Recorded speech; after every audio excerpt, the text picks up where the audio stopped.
პირველ რიგში უნდა აღნიშნოთ, რომ ეს განცხადება, რომელიც ჯეიმს მაკლირმა გააკეთა, არ არის პირველი, რადგან მიმდინარე კვირაში, როდესაც ის გამოვიდა ევროსაბჭოს საპარლამენტო ასამბლეის ხდომაზე სიტყვით, იქაც თქვა, რომ დაუყოვნებლივ უნდა დაუწესდეს სანქციები, როგორც ბიძინა ივანიშვილს, ასევე რეჟიმის ერთ-ერთ პროპაგანდისტ ირაკლი რუხაძესაც.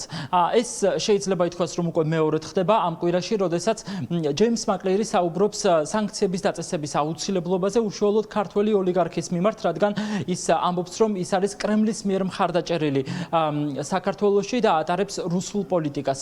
ჯეიმს მაკლირს მიაჩნია, რომ პასუხი დასავლეთისგან უნდა იყოს უმკაცრესი იმ პოლიტიკის გამო, რასაც ბოლო თვეების განმავლობაში უფრო მეტად ავლენს ქართული ოცნება იმ პრორუსული გადაწყვეტილებების და კანონების გამოც, რომელიც ქართულმა ოცნებამ მიიღო დაჩქარებული წესით.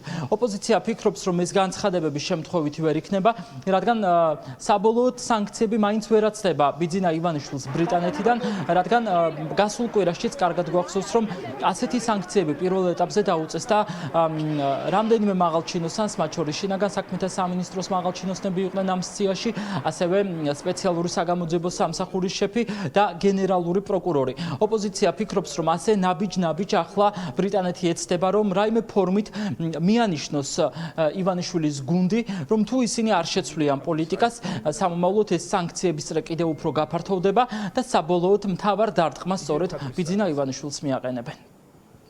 ბრიტანული სანქციების ლოგიკური ფინალი ცალსახად იქნება ივანიშვილის დასანქცირება, იმიტომ რომ ყველა ეს ადამიანი, რომელიც დღეს არის დასანქცირებული, ესენი ადამიანები, ვინც შემსრულებლები არიან საქართველოს დემოკრატიის, ადამიანის უფლებების, კანონის უზენაესობის დასამარების, ხოლო ამ ყველაფრის სათავე ცალსახად არის ივანიშვილი. უბრალოდ ეს პროცესი მიდის მეთოდურად და ძალიან სწორად, ისე როგორც ბრიტანელებს შეეფერებათ.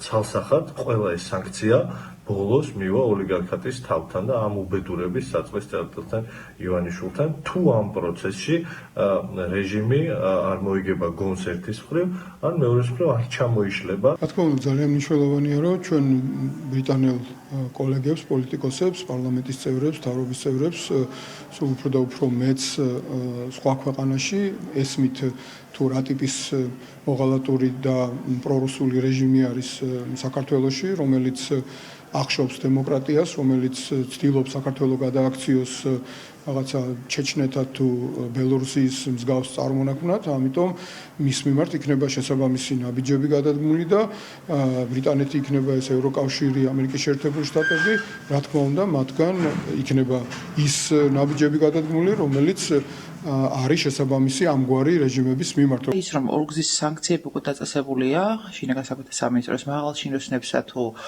პროკურორსა და საგამოძიებო სამსახურის უფროსზე, კიდევ ერთხელ აჩვენებს, რომ სანქციები გაგრძელდება, თუმცა ეს ყველაფერი ისევ და ისევ დამოკიდებულია თავად ბიძინა ივანიშვილზე და მის გადაწყვეტილებაზე შეაჩერებს თუ გააგრძელებს ქვეყნის ავტორიტარიზმისკენ სვლას. ამიტომ გამორიცხული ნამდვილად არ არის, რომ ეს სანქციები მივა ბიძინა ივანიშვილამდეც და მათ შორის მოწოდებაც ბრიტანელი პარლამენტარის ამ სანქციებთან დაკავშირებით სრულად შესაძლებელია იმ შემთხვევაში, თუ ივანიშვილი კვლავ გააგრძელებს დაპირისპირებას ქვეყნის და კონსტიტუციის არჩევანთან. მიუხედავად იმისა, რომ ქართული ოცნება ამტკიცებს, თითქოს ეს სანქციები მათ არ ადარდებთ და სანქციები არ მუშაობს, ყველაფერი პირიქით არის, რადგან სანქციები ნამდვილად მუშაობს. ამის ყველაზე კარგი მაგალითი არის ის, რომ ახლა მაგალითად საქართველოს გენერალურ პროკურორს გიორგი გაბიტაშვილს სახელფასო ბარათიც კი დაბლოკილი აქვს, ისევე როგორც სპეციალური საგამოძიებო სამსახურის შეფს კოკა კაციტაძეს. ამ სანქციების მთავარი მიზეზი, რის გამოც ისინი მოექცნენ შავსიაში, სწორედ ადამიანის უფლებების დარღვევაში საკუთარი შეტანილი და ის გამოუძიებელი საქმეებია, რომელიც თაროზეა ამ დრომდე რეჟიმის ბრძანებით შემოდებული.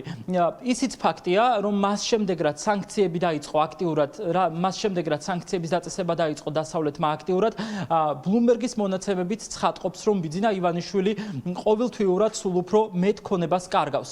ოპოზიცია არ გამორიცხავს, რომ მომდევნო კვირაში შესაძლოა ვიხილოთ სანქციების ახალი სერია, რადგან ასე მოხდა გასულ კვირასაც, როდესაც ჯეიმს მაკლირმა გააკეთა ანონსი, რომ იქნებოდა ბრიტანეთის სადამსჯელო ღონისძიებები, რამდენიმე საათში დიდმა ბრიტანეთმა საქართველოს 4 მაღალჩინოსანი დაასანქცირა. მადლობა გუგა, პირველების პირდაპირ ეთერში გუგა არჩვაძე საუბრობდა.